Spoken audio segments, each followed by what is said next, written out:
1942 की world war to के समय की घटना है। विंग कमांडर मैक्स वेटन, जो कि एक रॉयल कैनेडियन एयरफोर्स का पायलट था, उसे अपनी इंटेलिजेंस ड्यूटीज के लिए फ्रेंच मोरक्को के कैसाब्लांका में एक जर्मन एम्बेसडर को मारने के लिए भेजा गया था। मैक्स एक पैराशूट के थ्रू डेजर्ट में उतरता है। वो कुछ माइल्स पैदल चलकर जाता है, फिर उसे एक गाड़ी पिक करने आ जाती है। गाड़ी में मैक्स को एक सूटकेस मिलता है जिसमें कुछ कपड़े, पासपोर्ट्स और स्टेन गन्स रखी हुई थी। ड्राइवर मैक्स को बताता है कि कोई पर्पल ड्रेस पहने हुए उसका इंतजार कर रहा था और उससे मुलाकात के वक्त हमिंग बर्ड्स पर फोकस करना होगा। मैक्स कैसाब्लांका के एक क्लब में पहुंच जाता है। वहाँ एक लेडी मैरियाना पॉन्सियोर उसे देखती है और तुरंत ही उसके पास पहुंचकर उसे ग्रीट करती है और उसे किस करती है। मैरियाना फ्रेंच रेजिस्टेंस फाइटर थी। उसका रेजिस्टेंस ग्रुप मारा जा चुका था और वो फ्रांस से भागकर वहाँ पर आई हुई थी। वो बहुत हफ्तों से कैसाब्लांका में थी और उसने कई लोकल पीपल और जर्मन ऑफिशियल से अच्छे रिलेशन मेंटेन किए हुए थे।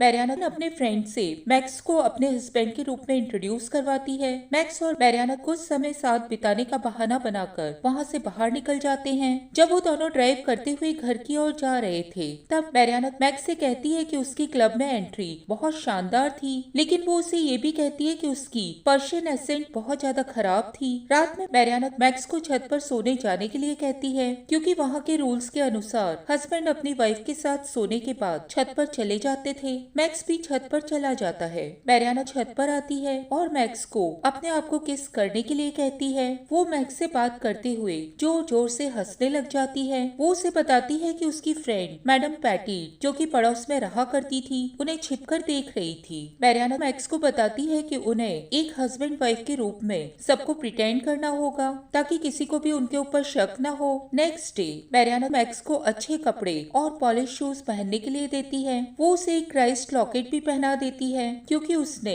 सबको बताया हुआ था कि उसका हस्बैंड एक कैथोलिक था। वो दोनों बाहर निकल जाते हैं और एक कैफे में चले जाते हैं। वहाँ पर उनकी मुलाकात एक जर्मन कपल से होती है। जर्मन कपल के वहाँ से जाने के बाद मैक्स मैरियाना को बताता है कि वो जर्मन उसे पहचान चुका है। उसने एक बार उसे इंटेरोगेट किया था। तभी वो जर्मन सोल्जर अंदर चला जाता है और किसी को फोन करने लग जाता है। मैक्स धीरे से वहाँ पर आता है और उसे मार डालता है। 10 दिन के बाद जर्मन ऑफिशियल्स और एम्बेसडर की एक बहुत बड़ी पार्टी होने वाली थी। मैरियाना उसमें ऑलरेडी इनवाइटेड थी। वो दोनों मैक्स के उस पार्टी में इनविटेशन के लिए एम्बेसडर के लाइशन हर होबर से मुलाकात करते हैं। होबर के सामने मैरियाना ही ज्यादा बात करती है और होबर को कन्विंस करने की कोशिश करती है कि मैक्स उसका फ्रेंच असिस्टेंट है और वो उसे पार्टी में लाना चाहती है। होबर को पता चलता है कि मैक्स पोकर का शौकीन था। वो उसके साथ कार्ड्स की गेम खेलता है। होबर मैक्स से कहता है कि अगर वो पोकर में उससे जीत गया तो वो पार्टी वाले दिन पोकर खेलने जा सकता है, और अगर वो हार गया तो उसे पार्टी में आना पड़ेगा। मैक्स जानबूझकर एक रॉन्ग कार्ड उठा लेता है और फिर मैक्स का नाम पार्टी की लिस्ट में ऐड कर दिया जाता है। वो दोनों डेजर्ट में जाकर वेपन फायरिंग की प्रैक्टिस करते हैं। मारियाना मैक्स को बताती है कि एम्बेसडर ठीक 8:30 बजे पार्टी में आ जाएगा और उन लोगों की स्टेन गन्स शैंपेन टेबल के नीचे चिपकी हुई उन्हें मिल जाएगी। मैरियाना सभी के सामने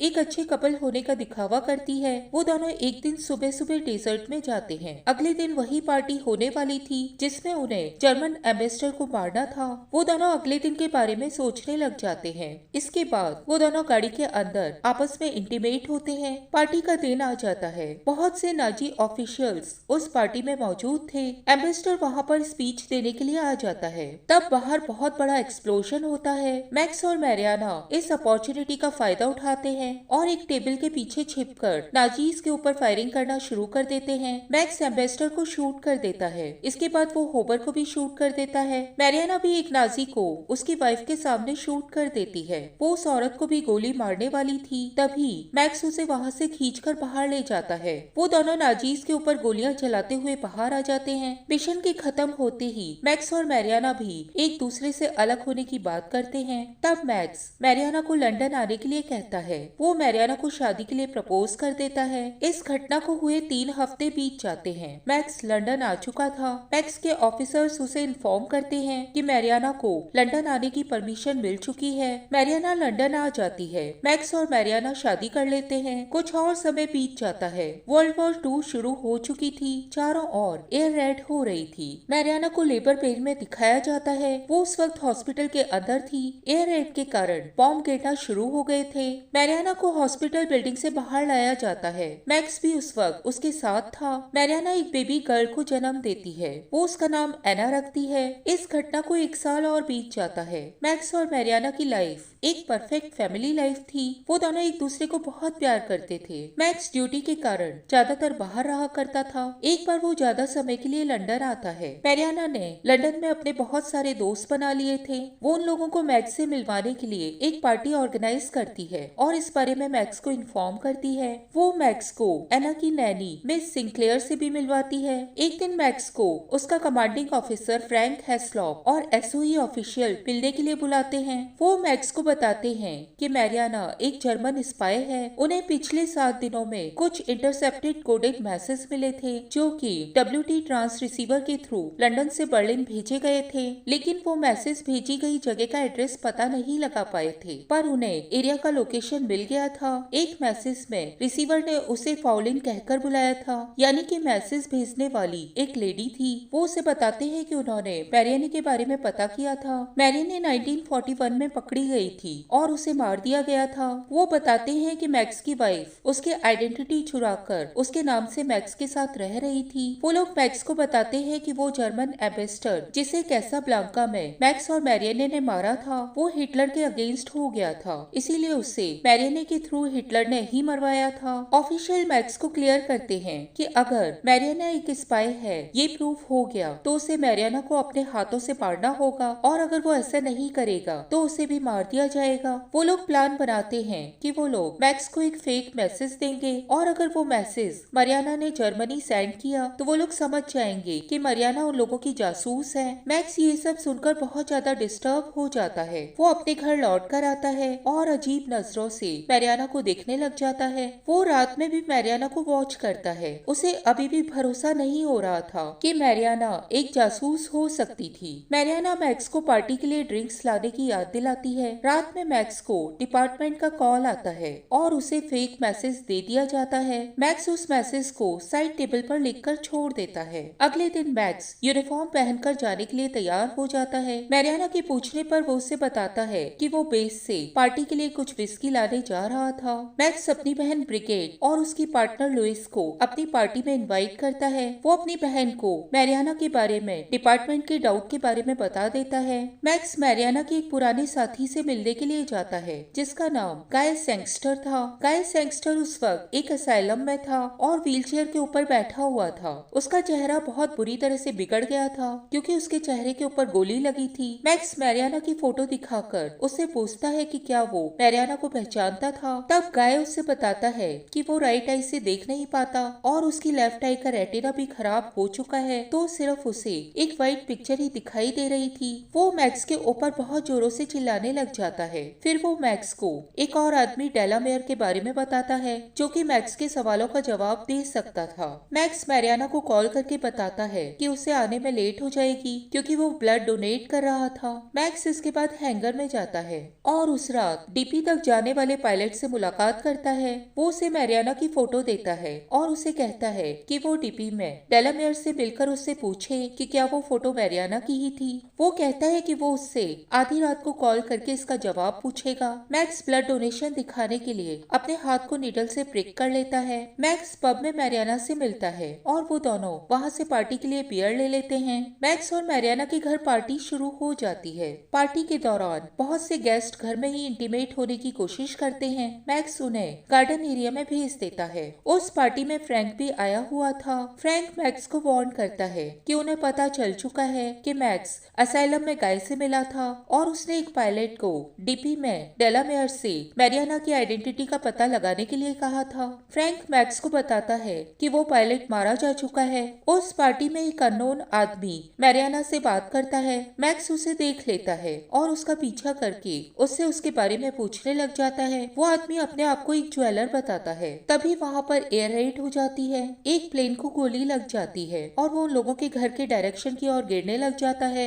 मैक्स को एना का ध्यान आता है। वो तुरंत ही एना के रूम में जाता है। वो देखता है कि मैरियाना पहले से ही एना के पास थी। तभी प्लेन उन लोगों के घर के ऊपर से होता हुआ पास के ही एरिया में क्रैश हो जाता है। मैक्स अपने कुछ साथियों के साथ जेल में पॉल डेलामेयर से मिलने जाता है। पॉल डेलामेयर मैरियाना के साथ काम कर चुका था। सोल्जर पॉल की सेल के अंदर जाने के लिए गन पॉइंट पर गार्ड से कीज ले लेते हैं। मैक्स पॉल से मुलाकात करता है। पॉल बहुत ज्यादा पिए हुए था। मैक्स मैरियाना की पिक्चर दिखाकर उससे उसकी आइडेंटिटी के बारे में पूछने लग जाता है। पॉल मैरियाना की पिक्चर देखकर कंफर्म कर देता है कि वो मैरियाना है। मैक्स के और ज्यादा पूछने पर वो उसे बताता है कि उसे बहुत ज्यादा तो याद नहीं है, लेकिन वो इतना बता सकता है कि मैरियाना पियानो बहुत अच्छा बजाती थी और एक खास सॉन्ग का नाम भी बताता है। ये सुनकर मैक्स चौंक जाता है। तभी वहाँ पर कई जर्मन सोल्जर्स पहुँच जाते हैं। जर्मन सोल्जर्स जेलर से अमेरिकन सिगरेट मांगने लग जाते हैं। जेलर उन लोगों को सिगरेट देने के लिए दरवाजे को खोल देता है और उन्हें चिल्ला के बता देता है कि अंदर कुछ लोग मौजूद थे। दोनों ओर से फायरिंग होना शुरू हो जाती है। कुछ जर्मन सोल्जर्स मारे जाते हैं और बाकी के गाड़ी में बैठकर वहाँ से बाहर निकल जाते हैं। मैक्स भी अपने साथियों के साथ गाड़ी में वहाँ से बाहर निकल जाता है, लेकिन रास्ते में ही रुक जाता है और जर्मन सोल्जर के कॉन्वॉय के ऊपर ग्रेनेड फेंक कर उन सबको मार डालता है। मैक्स मैरियाना को एक जगह पर लेकर जाता है और उसे पियानो बजाने के लिए कहता है। मैरियाना बहुत ज्यादा कंफ्यूज थी। तब मैक्स उसे वही खास सॉन्ग बजाने के लिए इंसिस्ट करने लग जाता है। मैरियाना कुछ सोचती है और उसके बाद वो पियानो को बंद कर देती है। वो समझ जाती है कि मैक्स को उसके बारे में पता चल चुका है। वो जोरों से रोने लग जाती है और उसे कहती है कि उसे नहीं लगा था कि जर्मन्स उसे ढूंढ लेंगे और उसे इंफॉर्मेशन निकलवाने की कोशिश करेंगे। वो मैक्स को बताती है कि उन लोगों ने एना को मारने की धमकी दी थी, इस कारण उसने उनके साथ इंफॉर्मेशन शेयर की थी। मैक्स मैरियाना की बात सुनकर बहुत ज्यादा डर जाता है और उससे पूछता है कि क्या वो सही में उससे प्यार करती है। मैरियाना उसे बताती है कि वो उसे बहुत प्यार करती है और वो उसके साथ जो लाइफ जी रही थी उसे उससे भी बहुत ज्यादा प्यार था। मैक्स एना और मैरियाना को लेकर वहाँ से दूर जाने की प्लानिंग बना लेता है। उसे पता चल चुका था कि एना की नैनी भी जर्मन लोगों के साथ शामिल थी और उसी ने मैरियाना को धमकाया था। वो एना को लेने जाता है और उसकी नैनी को मार डालता है। इसके बाद मैक्स उस आदमी से मिलने जाता है जो कि ज्वेलर बनकर मैरियाना की पार्टी में उससे मिला था। मैक्स उसे भी मार डालता है। इसके बाद वो एना और मैरियाना को लेकर एयरफील्ड में चला जाता है। वो मैरियाना को गाड़ी में रुकने के लिए कहता है और प्लेन स्टार्ट करने की कोशिश करने लग जाता है। मैरियाना बहुत ज्यादा डरी हुई थी। वो एना को गाड़ी की सीट पर लिटा देती है। तभी उसे मिलिट्री वहाँ पर आती हुई दिखाई देती है। फ्रैंक अपने सोल्जर्स को लेकर वहाँ पर पहुँच जाता है और अपनी गाड़ी को मैक्स के प्लेन के आगे लगा देता है। गाड़ी के वहाँ पर आने पर प्लेन के प्रोपेलर उसमें फंस जाते हैं और प्लेन स्टार्ट होना बंद हो जाता है। मैक्स प्लेन से उतरकर नीचे आ जाता है। फ्रैंक उसे गद्दारी की सजा देना चाहता था। इधर मैरियाना भी अपनी गाड़ी के कंपार्टमेंट से एक गन निकाल लेती है। वो गाड़ी से बाहर निकलती है और मैक्स को कहती है कि वो उसे बहुत प्यार करती है और वो एना का ख्याल रखे। ये कहकर मैरियाना पलटती है और गन से अपने आप को शूट कर लेती है। मैक्स अपनी जैकेट उतारता है और मैरियाना की बॉडी को ढक देता है। वो बहुत बुरी तरह से रोने लग जाता है। फ्रैंक अपने सोल्जर से कहता है कि वो लोग जाकर रिपोर्ट कर दें कि मैक्स ने जर्मन स्पाई को मार डाला था और फिर मैक्स को कोई भी सजा नहीं दी जाएगी। मूवी के फाइनल सीन में दिखाया जाता है कि मैरियाना ने अपने हाथ से एना के लिए एक लेटर लिखा था जिसमें वो उसे बता रही थी कि वो उसे बहुत ज्यादा प्यार करती है और उन लोगों ने लंदन में किस तरह एक साथ समय बिताया था। लास्ट सीन में ओल्ड मैक्स को एना के साथ उनके घर के फील्ड में वॉक करते हुए दिखाया जाता है।